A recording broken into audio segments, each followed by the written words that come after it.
भगवान शिव का लिंग रूप। स्कंद पुराण में व्याख्या। स्कंद पुराण, जो भारतीय धर्मग्रंथों में प्रमुख स्थान रखता है, में भगवान शिव के लिंग रूप की व्याख्या अद्भुत और गहनता से की गई है। ये पुराण भगवान शिव के महात्म्य, उनके स्वरूप और उनके लिंग रूप की आध्यात्मिक एवं लौकिक महिमा को समझाने का महान साधन है। भगवान शिव के लिंग रूप की पूजा भारतीय धार्मिक परंपरा में एक महत्वपूर्ण भूमिका निभाती है और यह उनकी निराकार और साकार दोनों स्वरूपों को समाहित करती है। लिंग रूप की अवधारणा। लिंग शब्द का अर्थ है प्रतीक या चिन्ह। स्कंद पुराण में इसे सृष्टि के मूल आधार और भगवान शिव की अनंतता का प्रतीक बताया गया है। भगवान शिव का लिंग रूप न केवल उनकी शक्ति और महिमा का प्रतीक है, बल्कि यह सृष्टि, पालन और संहार के चक्र का भी प्रतिनिधित्व करता है।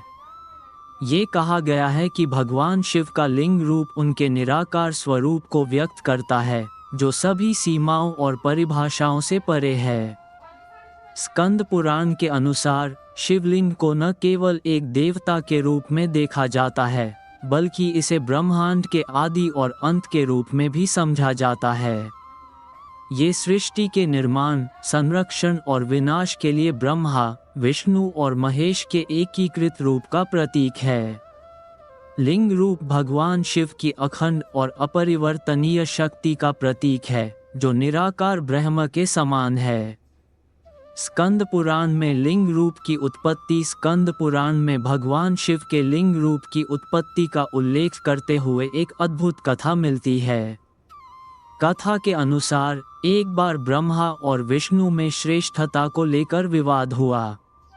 दोनों ने स्वयं को सृष्टि का सर्वश्रेष्ठ देवता माना और अपनी महत्ता का वर्णन करना शुरू कर दिया। यह विवाद इतना बढ़ गया कि ब्रह्मांड के संतुलन को संकट उत्पन्न हो गया। इस स्थिति को नियंत्रित करने और दोनों देवताओं को उनकी सीमाओं का ज्ञान कराने के लिए भगवान शिव ने एक दिव्य अग्निस्तंभ के रूप में प्रकट होकर अपनी अनंतता और सर्वव्यापकता का प्रमाण दिया। यह अग्निस्तंभ आकाश से पाताल तक विस्तारित था और इसका आदि या अंत कहीं भी दिखाई नहीं दे रहा था। ब्रह्मा और विष्णु ने इस अग्निस्तंभ का आदि और अंत खोजने का प्रयास किया, लेकिन वे असफल रहे। ब्रह्मा ने ऊपर की ओर उड़ान भरी और विष्णु ने नीचे की ओर जाने का प्रयास किया, परंतु वे इसे नापने में असमर्थ रहे। इस प्रकार उन्हें यह अनुभव हुआ कि भगवान शिव की महिमा और अनंतता को मापना असंभव है।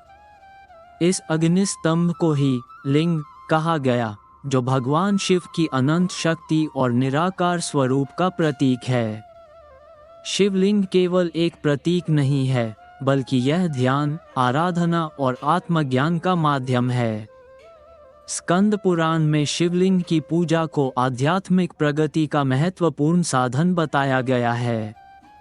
शिवलिंग की पूजा करने से साधक को तीनों लोकों में सुख, समृद्धि और मोक्ष की प्राप्ति होती है। शिवलिंग का 3 भागों में विभाजन। स्कंद पुराण के अनुसार शिवलिंग 3 भागों में विभाजित होता है। आधार भाग, पीठम, ये ब्रह्मा का प्रतीक है और सृष्टि की उत्पत्ति का संकेत देता है। मध्य भाग, लिंग, यह विष्णु का प्रतीक है और सृष्टि के पालन का संकेत देता है। ऊपर का गोल भाग, शिखर, यह महेश्वर का प्रतीक है और सृष्टि के संहार का संकेत देता है। ये त्रिभागीय संरचना ब्रह्मा, विष्णु और महेश के त्रिदेव स्वरूप को दर्शाती है और सृष्टि के चक्र को पूर्ण करती है। शिवलिंग की पूजा का महत्व। स्कंद पुराण में शिवलिंग की पूजा के महत्व को कई दृष्टिकोणों से समझाया गया है। आध्यात्मिक दृष्टिकोण, शिवलिंग की पूजा आत्मा और परमात्मा के मिलन का प्रतीक है। ये ध्यान और समाधि के माध्यम से आत्मज्ञान प्राप्त करने का साधन है। वैज्ञानिक दृष्टिकोण, शिवलिंग को ब्रह्मांड की ऊर्जा का स्रोत माना गया है। ये सृष्टि के सभी तत्वों का संतुलन बनाए रखने का प्रतीक है। सामाजिक दृष्टिकोण, शिवलिंग की पूजा से व्यक्ति में समानता, करुणा और परोपकार की भावना विकसित होती है। शिवलिंग पर जल चढ़ाने का महत्व। स्कंद पुराण में शिवलिंग पर जल चढ़ाने को विशेष महत्व दिया गया है। ये प्रक्रिया न केवल धार्मिक बल्कि वैज्ञानिक दृष्टि से भी महत्वपूर्ण है। जल भगवान शिव के शांत और सौम्य स्वरूप का प्रतीक है। इसे चढ़ाने से न केवल व्यक्ति की मनोभावनाओं को शांति मिलती है, बल्कि यह वातावरण को भी शुद्ध करता है। शिवलिंग और सृष्टि का गूढ़ रहस्य। स्कंद पुराण के अनुसार शिवलिंग केवल एक पूजा का प्रतीक नहीं है, बल्कि यह सृष्टि के गूढ़ रहस्यों को भी प्रकट करता है। लिंग का आकार ब्रह्मांड की संरचना और उसमें विद्यमान ऊर्जा का प्रतिनिधित्व करता है। यह निराकार ब्रह्म को व्यक्त करने का माध्यम है, जो सभी जीवों का आधार है। सृष्टि का आरंभ। स्कंद पुराण में कहा गया है कि सृष्टि का आरंभ भगवान शिव के लिंग रूप से हुआ। ये लिंग एक ज्योतिर्मय अग्निस्तंभ के रूप में प्रकट हुआ, जिसमें ब्रह्मांड के समस्त तत्व समाहित थे। यह अग्निस्तंभ ही सृष्टि का आधार बना और इससे ब्रह्मा, विष्णु और महेश के त्रिदेव स्वरूप का प्राकट्य हुआ।